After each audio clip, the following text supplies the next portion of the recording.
Bienvenidos a Taboo Talk Latina Edition. Yo soy Cynthia. And I'm Jeanette. And here we hold space for mujeres to be real, raw, and profoundly honest. This is more than just a podcast, it's nuestra comunidad, a movement, a place to break generational cycles, reclaim our power, and speak on things our culture told us to stay silent about. Aquí hablamos de lo que duele, de lo que sana, and everything in between because our stories matter.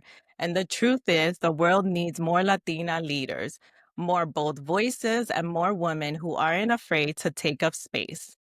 Which is why today's episode hits home because visibility matters, leadership matters, representation matters, and our guest is proof of that.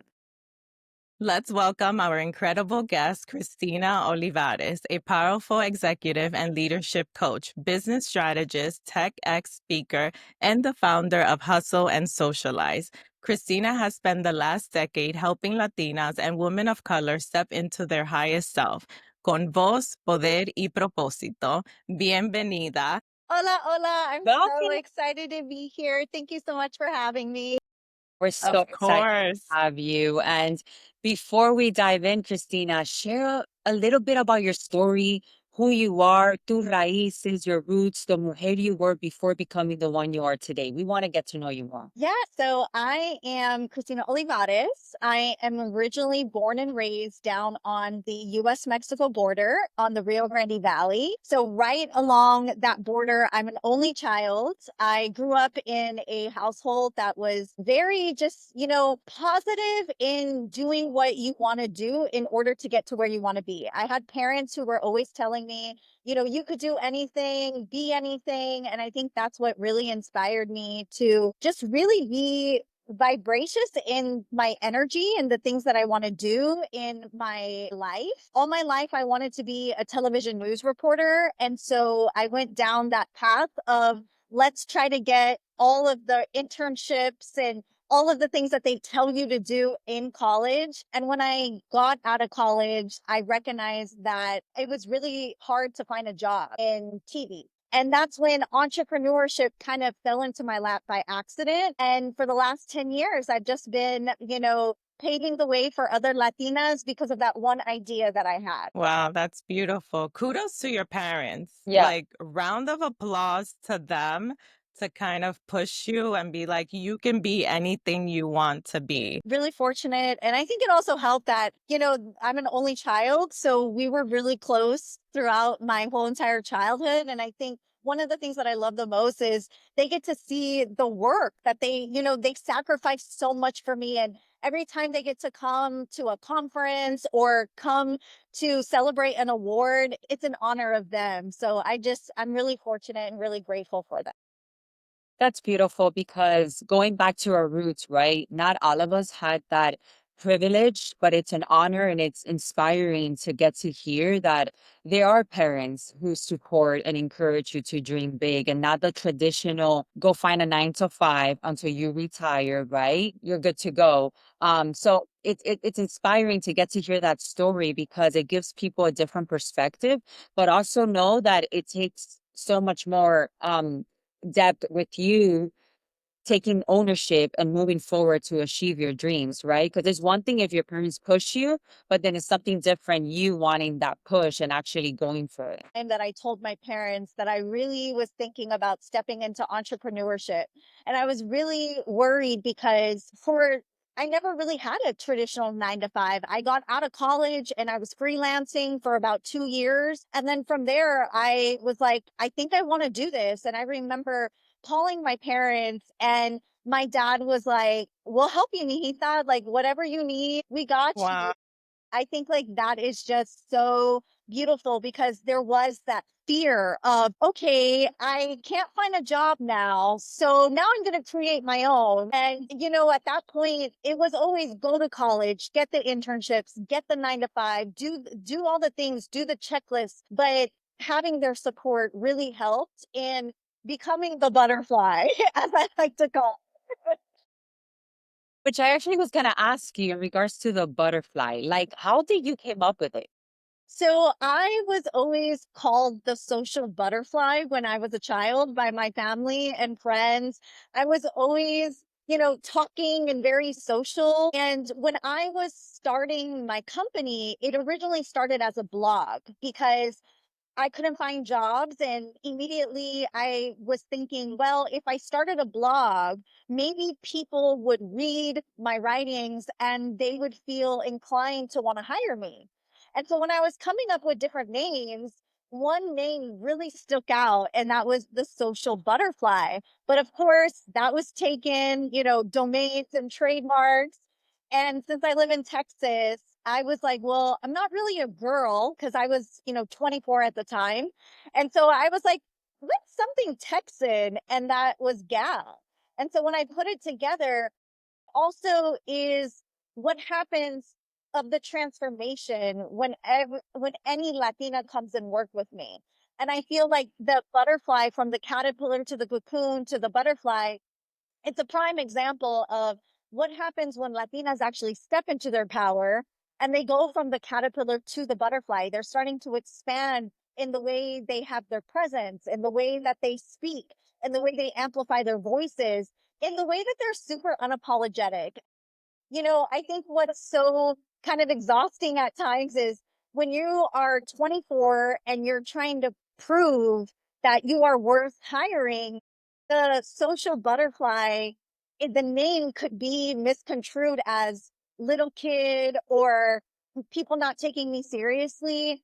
But adding that with the pink and everything, it's really made a difference in people's lives because they can see that transformation, and butterflies represent that transformation. And so I think like the whole brand, even in the last decade, it's shifted a little bit, but it's always been the butterfly. I love it. We love it. And then Hustle and Socialize. Yes. Where did that name come from? Because we love that too. I love the branding, love the pink. Yeah. I'm a pink girly. Right. 2 years after I started my company, so I was about maybe 25, 26, I was always going to different networking events, whether it was here locally in San Antonio or just throughout the state of Texas. And there was often a common factor. And that common factor was I was the only Latina in the room. And I got so, and I know so many can relate. Like, it's just this common thing of like, we walk into these spaces and there might be only one of us. And I got really, really frustrated because I was like, I live in San Antonio. I know there's so many Latina business owners. And as I started to dig deeper and deeper, I was realizing that there was not a lot of business curriculum and business resources that were being tapped for Latinas in particular. And that's because we're the fastest growing entrepreneurs in this country, but we're the least funded and the least represented. And so Yeah. I'm one of those people that's like, I can go bitch and complain on Facebook and be the troll of like, why isn't there things for Latinas? Or I could actually do something about it and go create it. And the Power. name Hustle and Socialize came from, we as Latinas, we have this resilient spirit. We have that hustle mindset. And I know Yes. that so many women feel very icky about that name and feel very icky about hustling because it does go back to maybe burnout or giving, we have that history of so many of our ancestors, our tias, our grandmas, our moms, where they hustled until they burnt out. And one of the things that I like to think about is reimagining what hustle means, because as entrepreneurs, we have to hustle. We have to do what we have to do in order to stay sustainable.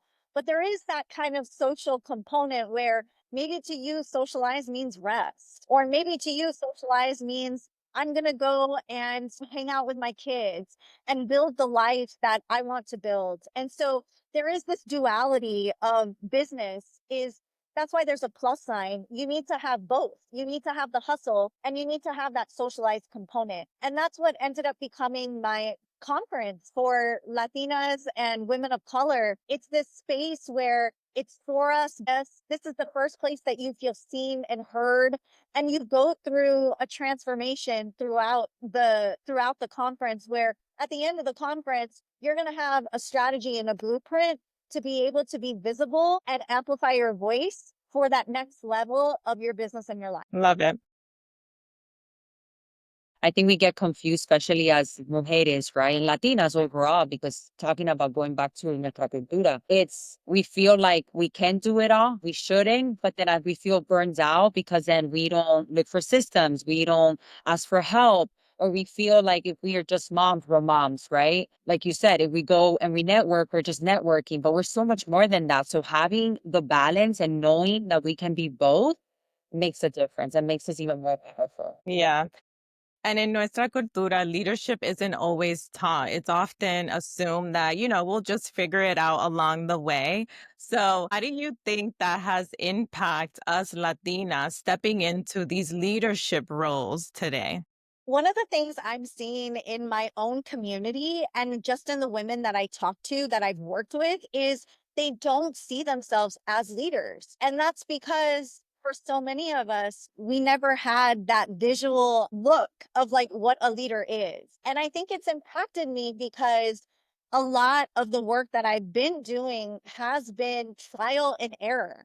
I mean, in the last decade, there was no blueprint. There wasn't like, hey, if you do XYZ, you'll get XYZ results. And that has impacted me a lot because a lot of the times it is having me step out into the unknown. And I think the biggest thing about entrepreneurship, especially for us, is like we have to show up even before we're ready, and we have to show up even when we're not seeing results. And I Yeah. think that that's so hard for people to comprehend because we live in this world where it is instant gratification. We expect for six figures to come within one launch, or we expect to have the accolades within a year in business, but it takes time, and it also takes shedding the layers of skin and deep ingrained subconscious thinking that we've had in our ancestry and what we've learned as well. And so I think one thing that has just impacted me in my journey is I sort of break the rules as what a leader should be. And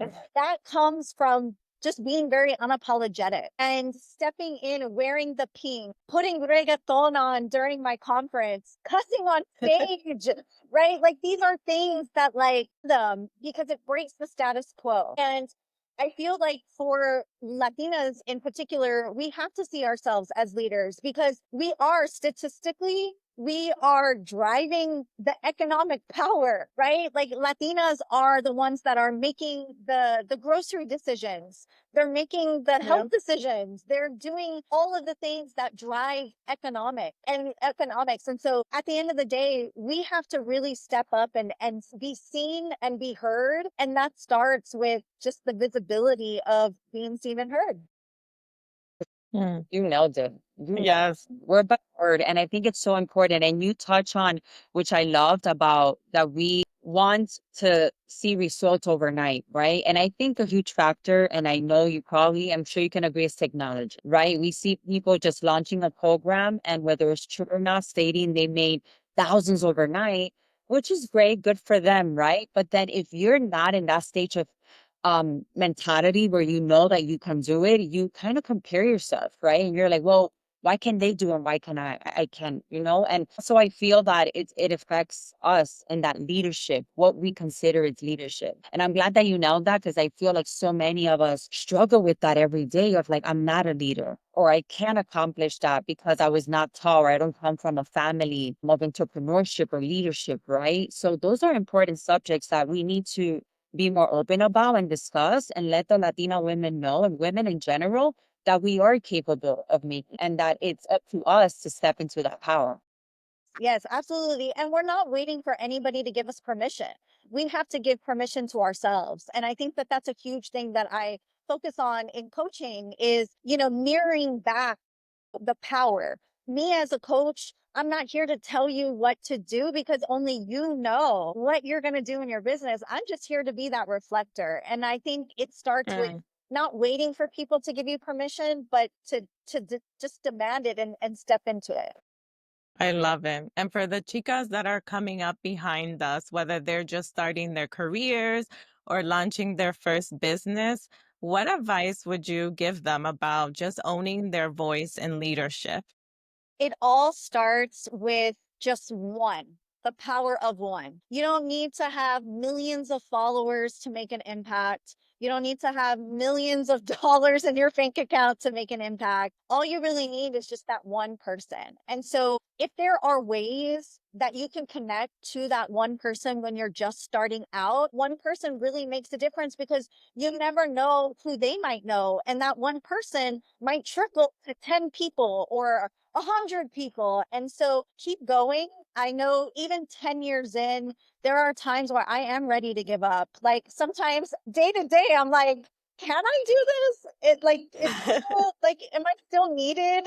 Is the work valuable? But you have to keep going because if we're not gonna be the people that are gonna be visible, then who is? And we know who those people are, right? And so we need to keep going and just not being afraid to not embarrass yourself, but not be afraid to be quirky. Like your uniqueness is enough. I love it. And I love when you said earlier, you showed up as you, right? You put the reggaeton music, you had the pink, right? That is your branding. And you're like, I don't care. This is me. And that's what sticks out about you, right? Because that is you, that is your branding, and that is your uniqueness. Yes. So showing up as yourself, that is powerful versus like trying to like copy someone or that worked for them, right, and they're successful, so let me try to mimic the same.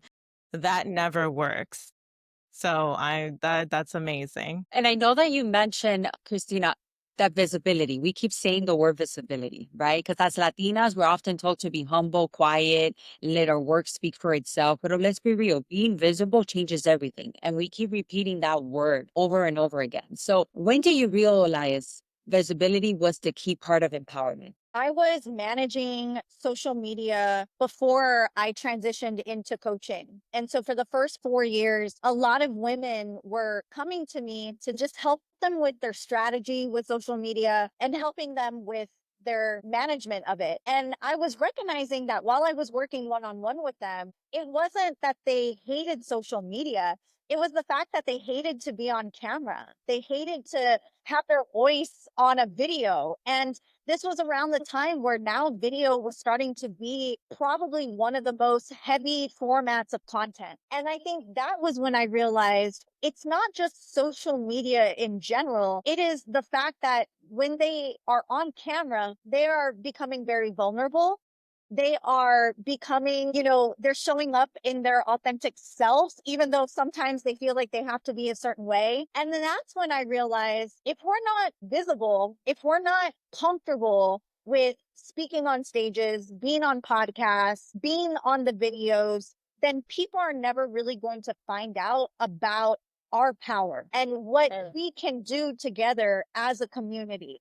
And that was sort of like that light bulb switch of, hey, this is great. Like I love strategy and I love, putting together these fun videos. But if a woman is not able to get on camera, then none of that matters. None of that matters. And I think that was my shift was the visibility piece is very important because we're now in a society where our voices and who we are is being attacked. And if we are not loud and proud and sticking up for what we believed in, then we're going to be silent. And I think that was the biggest thing was seeing the women that I was working with, seeing how much more they needed in the confidence piece, in just owning their narrative. And that's what made me realize, oh, I love social media, but I think I'm ready to retire it. And I think I'm ready to step into the next level, which is that coaching and leadership development. That's beautiful. And I Yeah. actually couldn't wow, it's crazy because a while back on my Facebook, I posted a poll, right? Because I'm curious, right, to get Yeah. to know women more and like Yeah. really develop ourselves. Yeah. It was like, what are you scared of? Like, what scares you the most about stepping into your power, right? And one of them was scared of what people are going to think or say, right? Comparison of social media. And I can't recall the last one, but 90% voted on scared about speaking up or owning it, like what people are going to say. They were scared about what people were going to say or think about them. And that really, like, I got goosebumps because I was like, it's so crazy. Like, you'll think it's like, oh, they're comparing themselves on social media. We all do that no matter what level you're in. And then when I saw the results, 90%, I'm like, that is mind blowing. That they're Wow, so yeah. scared to step into their power. They're scared to own their voice because of what people are going to think. And I think because Latinas have been silenced for so long, we are afraid to step into this world of social media and be a voice, right? And like I can speak for myself when I had this idea of like the podcast, that was my first thought. Like I don't want to hear myself. Like I don't want to hear my voice. You know how it's always cringy the first time when you hear your voice, you're like, "Oh gosh, like I don't want to hear my voice or who's going to listen to me?" Right. That was like my other question that kept popping up. Like, who's going to want to listen to me? The other one was there's so many podcasts out there talking about similar topics that I'm going to bring to the table. So, what would make them want to tune into my podcast that's brand new versus someone that has probably 10, 15 years into the game? So, I think that's the key here that as Latinas, we have been silenced for so long and we have that mindset when we grew up of like, we say it so many times, calladita te ve mejor, Yep. right? Like just sit down and just stay there, right? That was told to me multiple times, right? By my mom. I don't think she intended, to hurt me by any means. It was just her way of saying, like, sit there because I have to do my thing. So I Right. think because we have been taught that and that mindset, like it has to change. And I think this is why for us, right? Taboo Talks is a platform. For me, one of my missions is I I'm going to take up space. Like we are going to take up space as Latinas. And this is why we created this platform. And we're going to talk about everything, right? We're going to talk about all the taboos that we grew up. So I love it. I love that. That was very interesting what you guys both shared, right? That's always like the first thing you hear. Yeah, It is. absolutely. And it's even more powerful when we get to hear it in the room together because it reminds us Yes. that we're not alone. Because we look at you, Christina, right? We look at your beautiful page, your content, everything that you've done, that you're doing. It's inspiring. But to those who don't believe in themselves, could make them feel like they're not capable of doing it or that, oh, you have your life put together. Your Yeah. thoughts are all like positive all the time. And to get to hear that you've had moments too that even now you still want to give up, like I get it because I've been too. And I'm like, I just want, why can't I just go to 9 to 5 and just come home, cook, be a wife, be, like I shouldn't have to worry and I'm stressing myself. And then I'm like, no way. That, right? And Yeah. love to share these things because everything is not picture perfect. We're not perfect, right? But to see everything you've created and to hear you say that inspires us even more. A post maybe about a couple of weeks ago on Instagram and on Threads just about how I've been doing this for so long. Why is it still hard? And it Mm. resonated with so many people. And I didn't think it was going to resonate and hit. But somebody had asked me, like, you mean to tell me, like, even you at this stage of your business, like, you still get this way? And I'm like, yeah, because I'm growing and evolving. And while I've been growing and evolving, I've been learning how to pivot. And sometimes the pivots are great and sometimes the pivots are not great. And it goes back to trial and error, right? And I think that for a lot of people, what they see on social media is just the highlight reel. We all know this. Yeah. We don't see the crying and the panic attacks that happen and the anxiety attacks because you're wondering if you are going to be able to make payments or make rent or do all these things. And I think there's a time and a place obviously to share those things, but I think it's really important to feel connected and to know that you are not alone. Just because you might see somebody on camera, with their hair and makeup and look all great, like there's been moments where I've stepped on camera and I have no makeup on, or I've walked into meetings where I just have foundation on. Like there's so much more to the layers, right? So I think it's really important to make sure that people also see that side as well. And the last thing I I love wanted to it. touch on that, because that is powerful. It's going back to social media. People are tired of seeing fake it until you make it. They're tired Yeah. of everybody making money. Everybody's traveling the world, but nobody's talking about their struggles.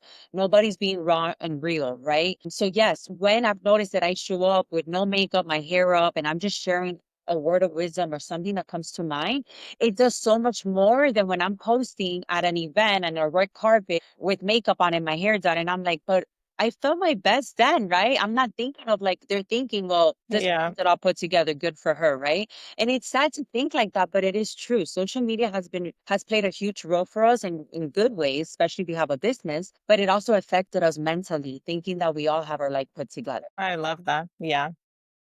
And you posted the other day, Christina, the butterfly effect, which I think got a lot of feedback as well. Can you tell us a little bit about that? Because I thought that was so powerful I would love and to. very bold of you to go up on stage, right? And just announce, and then the triple effect. So I want you to touch on that. So in 2016, 17, it was like my first couple of years in business. I was nominated for an award called Women Business Owner Award from the NABO. It's National Association of Women Business Owners. And every year, the first year I made it to like the interview round, y nada. Second time, made it to the interview round, nada. Third time, I was working on Hustle and Socialize, but all I had was the name. I didn't have anything. Like there was no plan. I kind of lied in the interview because I really, really wanted to win that award. Okay. And during the interview, the judges were asking me about community building and all this stuff. And then all of a sudden I said, I'm hosting a conference. And I was like, shit, what did like? No, I'm not. I just have a name.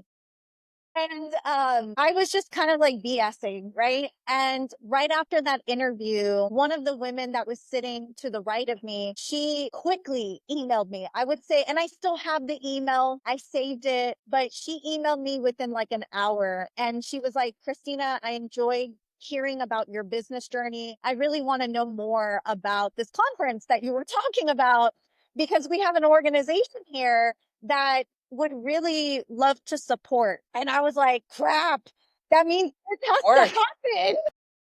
Now I really have to do this event. So that was 2017. And I did not win the award, but we connected right after that email.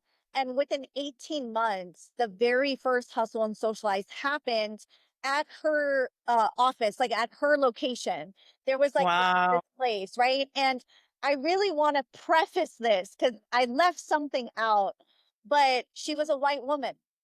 And that shows the power of allies.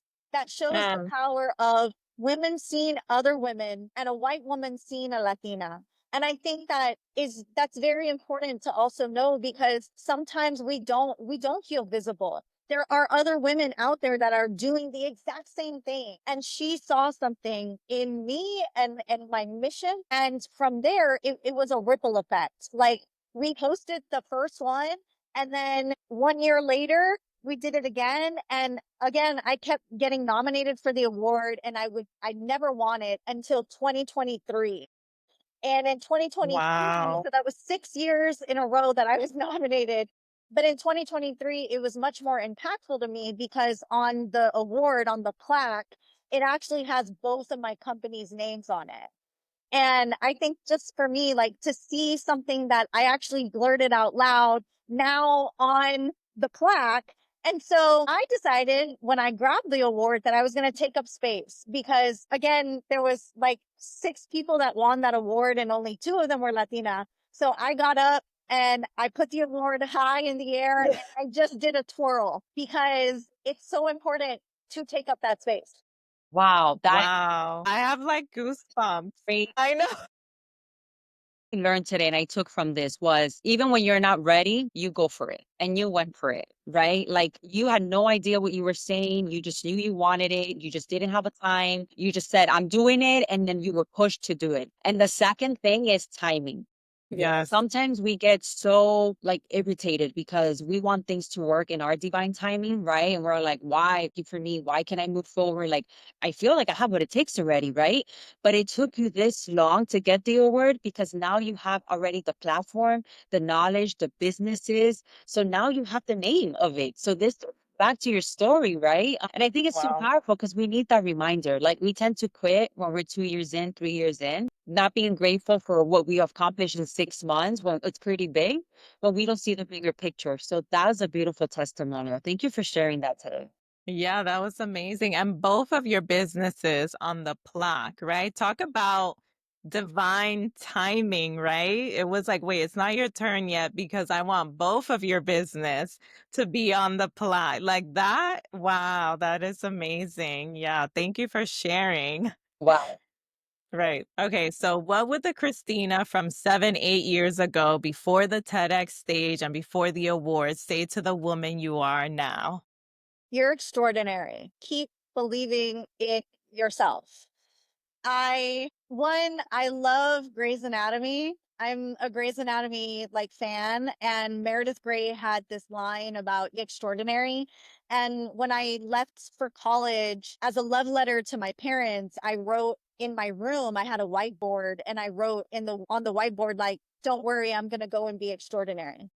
And so I keep that with me, and I feel like, 7, 8 years ago, I had just gotten married and I was, 2.5, 3 years into my business. I was still trying to figure things out. I really didn't know what I was doing in the world of like at that time it was social media. And I think it's just it's a testament to like the grit and the ganas that I have to keep going and keep persevering. And so I would just tell her like, you're extraordinary. Like keep going. I love it. Yes. And I know that we spoke about taking up too much space or doing too much, right? What are ways that Latinas can step into the spotlight without feeling like that and One of just the owning it? best, yeah, one of the best ways is just to get active in your local community. I'm super big on um being active and getting to know your local community. One, it kind of goes back to like being one of one, right? Like finding that one person that you can impact. Always know that you are never too much. There are mediocre men doing the most. That's always the thought that I have is like there's always mediocre people like doing the most right now. And so I think it just goes back to like finding the purpose in your why. And that's why I always say, like, when you are anchored in your mission and the vision of your company, you're never going to do too much because that is what you're meant to do. And so if you go to your local community, if you get involved, if you start listening to your audience, if you, have just conversations, you're going to realize like, hey, this is why my work matters. This is why I need to be doing what I need to be doing. And you're never too much. And I'm always reminded that like, no, you're never too much at all. That's a beautiful reminder. Thank you. Yeah, I love it. And what is one taboo in the Latina or, our community that you think still lingers in our lives or our leadership journey when you're still actively trying to break? Mental health, therapy. Oh my Yes. goodness. Yeah. I have never been shy about my mental health struggles. When I went off to college, I struggled with a culture shock because I was predominantly in a Hispanic town, in a Hispanic region. So when I left to college, I was exposed to so many different cultures, different races, that it felt very, very uncomfortable for me. And I was also an only child who was dealing with leaving her hometown for the very first time in her life. And I knew that I was suffering through anxiety and I needed to get help. And so maybe about a couple of weeks after when I started college, I went to the student health center. It was free and I signed up to have therapy. And I've been very vocal about how therapy has saved my life because entrepreneurship is probably like the biggest personal development thing that you could ever do, second to like first to motherhood and everything else, right? Like it will literally expose all of the traumas that you have, especially around money. And one thing that I try to break in just my platform and the work that I do, which is also visibility and amplification, is putting yourself first, putting your health first, Mm, putting your mind first. Like visibility starts in the mind. And if you're not right mm, in the mind, it's going to be really hard to work. And I come from a family who has shingles of health problems, like problems to the core, diabetes, heart, dementia, Parkinson's, all you name it. And that was because they put off taking care of themselves. They put off their Yeah. health. They put off their mental health. And so if I can show up and share my mental health journey, share how therapy, I've been in therapy for various years. I just feel like it allows you to kind of see that it's not as taboo as people, put it out to be. Agree. I agree. And that is so important. Thank you for touching on that because we look at even celebrities and they're struggling with mental health. And until they don't commit suicide or they go crazy in people's eyes, like, oh, se volvió loca, she's crazy, like what happened with Britney Spears, right? Yeah, Yeah. If you yeah, see her documentary on Netflix, how long yeah, she was dealing with mental health since she was like 16, but yeah. never spoke about it because she's Britney Spears. And same thing goes to us, right? We are important and we matter. And the foundation of everything is our mindset. Like, yes, we could be amazing moms, we could have good intentions with our spouse, we could even have a thriving business, but if our mind is not right, we will lack everywhere. And I think that's so important to be vulnerable about because even Cynthia and I, we struggle with it. And at some point we go through it too, and it's important to recognize that and seek help and also find a community that understands you and doesn't judge you. And I think that's important. That's why this platform of us being loud about it, right? And creating that foundation because mental health is so important. Yes. And then growing up in the Latina community, we always say, like, like for Jeanette and I, like our parents will say, oh, if you go to therapy, eso es para loco. Like, you must be crazy If you don't, that you're why are you going to spending money therapy. on that? Yeah. Or why are you spending money? Yeah. Pay me and I'll listen to you. And we're like, we're getting this wrong. This is not how it works. Right, right. Oh my God. Yeah. God rest her soul, but my grandma was the exact same thing. Like, why are you doing that? Like, you have us. You don't need to say it. And it's like, grandma, Yeah. oh, Why you spend that money? Like you're just giving them money. I'm like, no, we're not just giving them money. That's not how it works. yeah, But exactly. that's the same way of we not getting out of our shelf and really admitting mental health or seeking help, getting out of toxic relationships. Like so many factors that I feel that is tied to nuestra cultura that doesn't let us evolve. And we could do so much more if we could just break free from them. So mental health, I love that. Thank you. Yes. And it is May. So mental health awareness. So I love, as soon as you said that taboo, I was like, yes, we love it. Oh my God, Christina, you have dropped so much gold. We love it. Thank you so much for joining our platform. Thank you for saying yes and being a voice and just paving the way for Latinas, because that is exactly what you have done. So thank you so much. Too. And of course, we cannot let you go with our famous segment of the day, La Tía Chismosa. So, ahora, what would your tía chismosa say about the mujer that you have become today? Is the saying can quieres tú or like who are you? Like the dress, I feel like my tia chismosa would be like, girl, who do you think you are? Like judging, right? It's true. Oh my gosh, I haven't heard that one. That's a good one. Yes. ¿Quién crees tú or something like that?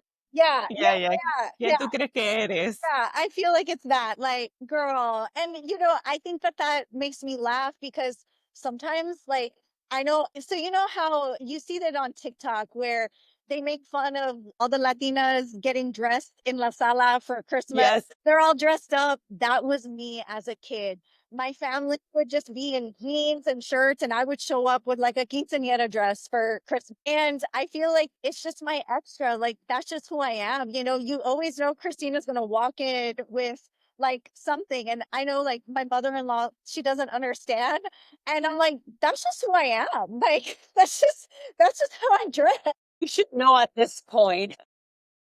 That's amazing. Don't ever stop being you, because that's who makes you you, right? So don't ever stop. And at That the end, they're never going to stop talking. Like if it's not yes. that, it's gonna be something else. And that's just part of the family, right? And even friends, they're always gonna judge or whether it's good or bad, or they're always gonna have their own perspective, but us not letting go of who we are and who we believe in. So I love that.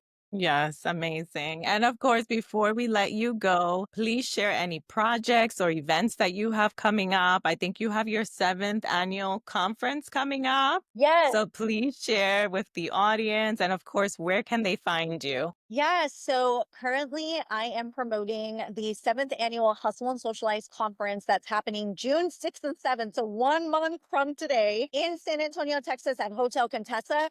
This is an opportunity to step into my ecosystem. You are going to be surrounded by incredible women from across the country who are experts in the financial world, in the coaching world. And this is, again, a space where you can really increase that visibility, but it primes you to go deeper, which is my one on one coaching. So if you are somebody who is looking for leadership development and want to be able to build your personal brand, come into my coaching containers. I have one on one coaching and an opportunity called VIP days where you can spend the day with me to prime your visibility strategy. And of course, you can find me on social media.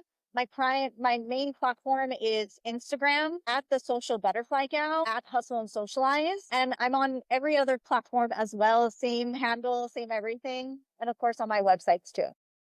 Beautiful. We're gonna make sure to Amazing. include everything on the show notes. Well, Yes. Christina, thank you for not just showing up, but showing us what's possible when we lead with authenticity, corazon, and boldness. It's been such an honor to have you here and just to really get to know you to a different level than what you've been posting. It's been beautiful to see it unfold. So thank you for being vulnerable with us today. So much for having me. Yes, and don't forget to subscribe to our YouTube channel. Follow us on Instagram, TikTok, and Facebook. Y como siempre, we'll see you on the next episode of Taboo Talk Latina Edition, where we keep breaking cycles, breaking silence, and breaking those taboos. Thank you, girls.